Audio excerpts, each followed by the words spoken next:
Okay,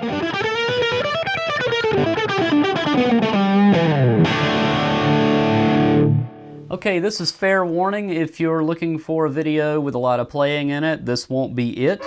So save yourself now, click away, find something else to watch, and I won't be offended, and you can save some wear and tear on the old dislike button.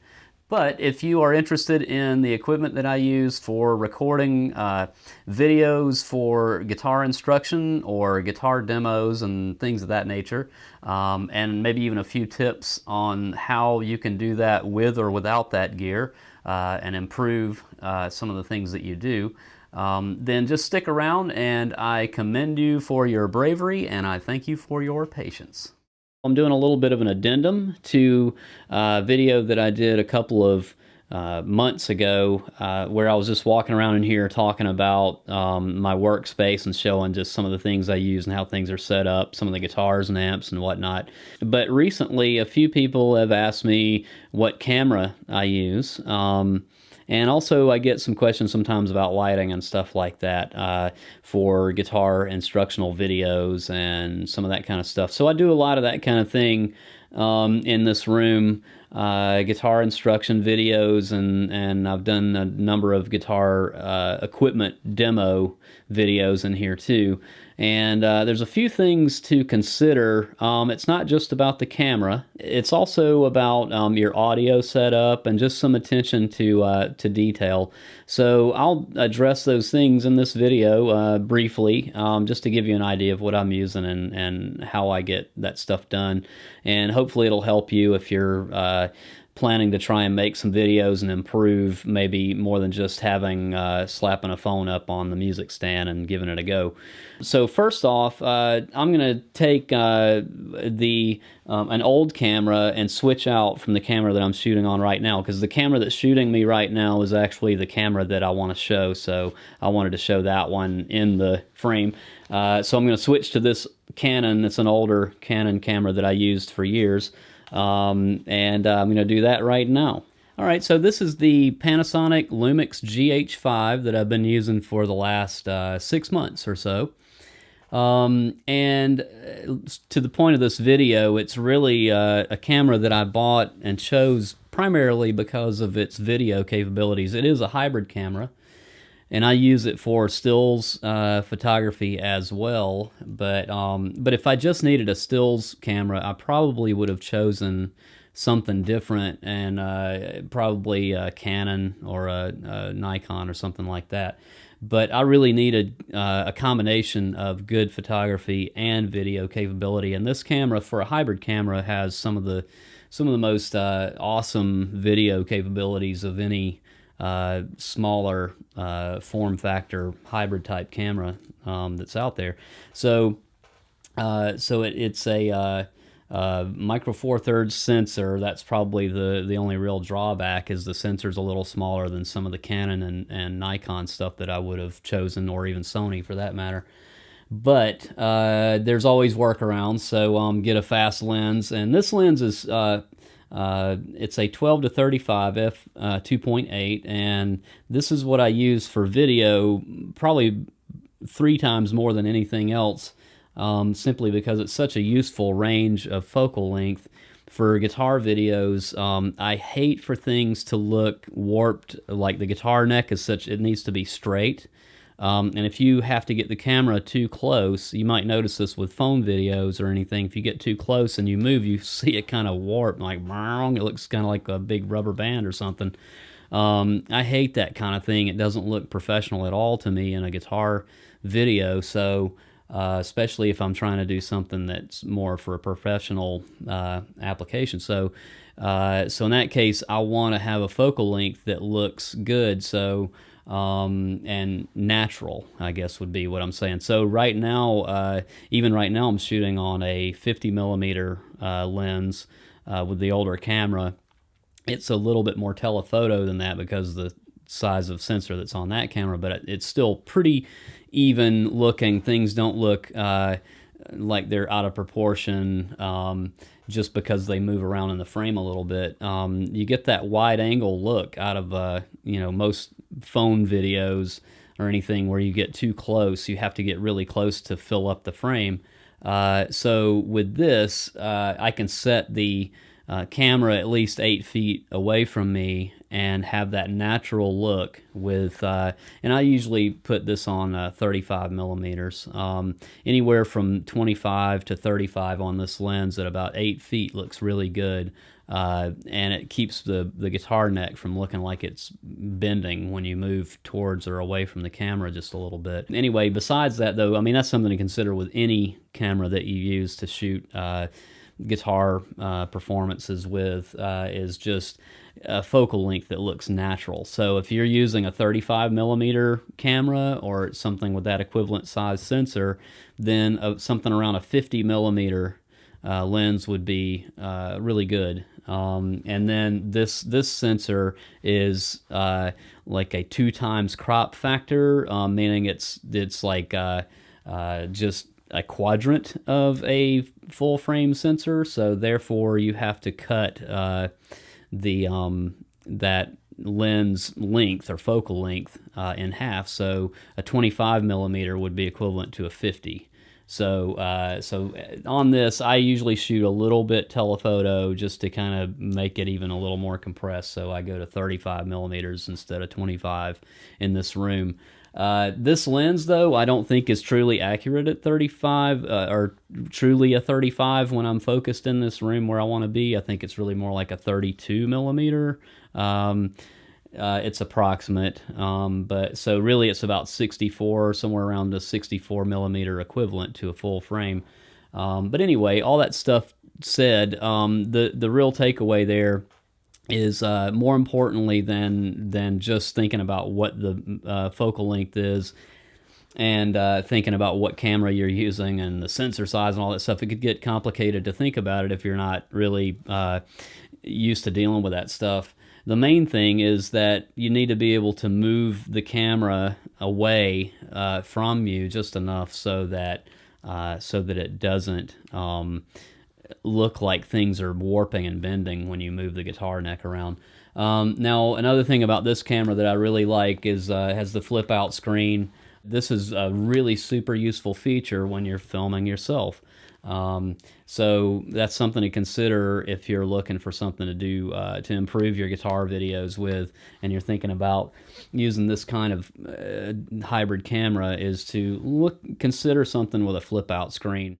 It really makes the camera so much more practical to use when you're just doing a one-man production and you're filming yourself for these videos. So otherwise you'll need some way to monitor and make sure the camera's still on and that you can see that you're in the frame like you need to be and things are in focus and all that good stuff. So there's lots of great features about this camera. Maybe I'll talk about those in some other video. I don't want to go too in depth with it right now, but all that just to say that this is the camera that I use right now for everything pretty much, other than something like this where I'm needing to show this camera. So so anyway, the old cameras that I was using were just entry-level Canon DSLRs from the Rebel line. I have a T2i and a T3i. So if you were getting into this stuff, you might even just consider buying one of those for like a say a T6 or T7, I think now. And they're pretty affordable, and you can get them in a kit that come with a decent little lens and everything, and you'd be set to go to make some pretty good stuff, and it'll look better than this camera that's shooting me right now because it's a newer camera with newer technology. So anyway, that's pretty much that. The only other thing I would say is that I use longer lenses when I need to zoom in, but I don't really, and I don't want to just crop in on the image in post-production. And you know, just different choices for different things. For photography, I like to use the, I have one little faster lens, a 42.5 millimeter f1.7. It's a lot cheaper than these zooms, but I really use the heck out of it because it has a wider aperture, and that's a pretty useful focal length too, 42.5 millimeters, or an 85 millimeter equivalent on a full frame camera. For things that I need, where I need to zoom in a little further than this lens can do, I have a 35 to 100 millimeter, which is another practical telephoto length for this kind of camera. So equivalent to a 70 millimeter to 200 millimeter zoom in terms of focal length on a full frame camera. Again, this is an f2.8, so it's reasonably fast. Not insanely wide aperture, but it's pretty decent. Yeah, so this combination of lenses, I use all three of them all the time, really. But this one for video, the 12 to 35, gets tons of use. So anyway, that's pretty much the cameras, or the current camera, and its lenses. Okay, so in addition to the camera, more importantly, the audio should be good if you're doing an instructional video that's involving music, or a demonstration, if it's gear demonstration. You can't really very well convey that it's any good if it doesn't sound good, because that's what your topic really is. Essentially, it's music. So the audio has to be pretty decent. For little casual things like this where I'm just talking, I like to use this Rode mic, and it's just going straight into the camera right now, so it's convenient. I don't have to go in and take a separate audio recording and sync it up with the video after the fact. Makes things a little bit easier and quicker for something that's casual like this. But if I'm doing a higher quality, more professional kind of production of a video, I will record the audio separately with different mics. So typically what I like to do, and if I'm recording in this room where everything's kind of controlled, I'll record the guitar amp separately, and I still like to use amps. I know a lot of people really enjoy switching over to using like the Axe FX and things like that, or even the Line 6 stuff. And it is super convenient, and you can get good sounds. But I'm old school. You gotta take a stand somewhere. So I love my tube amps. So I always just put the regular old SM57 in front of it. That's still my favorite go-to. Sometimes I might add a large diaphragm condenser mic to record with in addition to the SM57, but I almost always use an SM57 even if I'm pairing it with another mic for guitar recordings. So I'll do a track with that, and then for the voice, if I'm teaching or I'm doing a gear demo where I need to talk, I typically use this. It's a little Rode lav mic, and it's quite good. And I bought this the adapter so that you can. It's a Micon adapter that converts this little tiny plug into an XLR, and I really don't like to run any more batteries in this room than I have to, because I have so many battery operated camera gadgets that and their batteries are always going dead at inconvenient times. So if I'm in here recording and I use this mic, rather than do a transmitter, I actually just plug it into a regular XLR cable and then plug that into my audio interface, which is this Motu 896 HD, which is actually quite old, but it still sounds good. And the technology is still appropriate for how most people listen to music. So anyway, that's how I typically record voice. So it's not the same mic that I might use for vocals for singing, although I have done them that way. But then it's hard to not have the mic in the frame with you if you use a large diaphragm condenser or something like that. That sort of interferes with, especially if you're doing an instructional video, then that kind of gets in the way between the camera and the guitar. So anyway, I highly recommend a decent little lav mic. You can get all kinds of different ones. This one is pretty decent, and I mean, it's not terrible. I think it's like a couple $100 or something like that. But there's a lot of different models that I'm sure are pretty good that you could get for cheaper than that.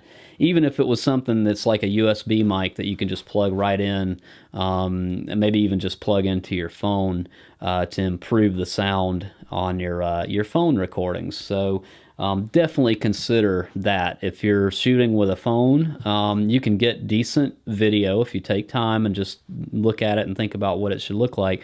But remember, the proximity of the phone to you and your guitar, if you're doing electric guitar, is going to drastically affect the sound, because typically it's going to be hard to get your amp to overpower the sound of all the clacking with the strings and the pick and everything if the phone is really close. So that can be really annoying and distracting for the listener. So you have to sort of remove yourself from the equation a little bit. It's easy for us to get lost in performing and thinking, oh, this is awesome and great and people are going to love it because I can play it so well or whatever. But if they're hearing all that clacking and plinking around on the neck and everything because the mic is too close, then it's not going to convey the sound that you're hearing in the room, because your ears are actually hearing the amplifier that you're playing through much better. So anyway, consider that stuff. And I know it's kind of a hassle, but if you record the audio separately and then bring it into your recording software, like I use Cubase Pro, you could use GarageBand even for this. It's not it doesn't require too much. So just bring that in, and then you can adjust your levels perfectly. You can even cut noise out if you're like I have a problem with my cats coming in here and meowing at me at terrible moments. So you can go in and clip your pet making extraneous noises right out of there if you need to on most occasions. So anyway, that's a good thing about processing your audio separately rather than just plugging it straight into the camera like I am right now. If you do that, though, and use a separate mic and do this, you still, even if it's plugged into your camera the way this mic is right now, or into a phone, if you take that track and separate it out, then you can still do some good stuff to condition it for your video and then resync it if need be. There's some flexibility in adjusting your audio in your video editing software, but nothing is going to be like it will be in, say, Cubase or Logic or Pro Tools or anything like that, where you have just incredible flexibility. So it's worth doing that, especially if you're trying to make things that really show the sound. I think this is super important when you're doing a gear demo, because people aren't going to hear things the way you do in the room unless you really take care to record it that way, to pick that up. A phone just thrown there on the desk in front of you is not really going to pick that sound up very well and convey it. And then also, this is sort of a little footnote to that, is when you're mixing it, it also pays to maybe consider, compare, if you've got good studio monitors, compare the mixing on that, and then compare it to just some regular computer speakers, because sometimes we might do this mix we think sounds really good with these great speakers, and then sort of miss something, because most people are going to listen on earbuds or their little tiny computer speakers or whatever. So you can't do anything about other people's really poor playback equipment, but at least try to take it into consideration when you're mixing your audio for any video where the audio really matters. And I think it always matters when you're doing anything related to music. It really matters anyway, but because that's sort of the elephant in the room with video, is that audio really is still more important. Audio quality has to be decent to be tolerable. Otherwise, you just can't even watch the video. So anyway, always think of that. Now, another thing that can help is if you are needing to record somewhere where you don't have all a whole computer set up with an interface and all that, is to just get something like this. I just recently, a few months ago, got this thing, and I'm so glad I did. I haven't used it much, but it has already been very convenient. The little Zoom H4n Pro, they make several models. Even the lowest model of this thing would probably be awesome for most circumstances.